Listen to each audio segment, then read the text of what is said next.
Hello, and welcome to McLaren. Today we will talk about our Extreme Duty skid steer grapple, the Extreme Duty skid steer grapple bucket, and our Extreme Duty skid steer rock grapple. Once you receive any of these attachments, you will see that they are ready to use.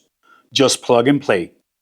No assembly required, and no wiring harness is needed. With our Extreme Duty skid steer grapple bucket, you will be able to transport any small debris.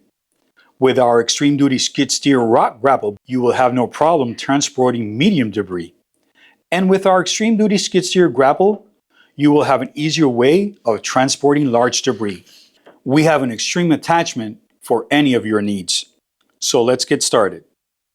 Begin by hooking your machine to your Extreme Duty attachment, ensuring that you engage your quick release arms, locking down your attachment.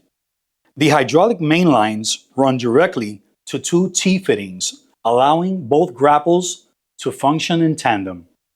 On any of our Extreme Duty attachments, as well as our Standard Duty attachments, begin by locating your hydraulic mainline hoses, which will have a male and a female quick connect coupler that will be connected directly to your machine.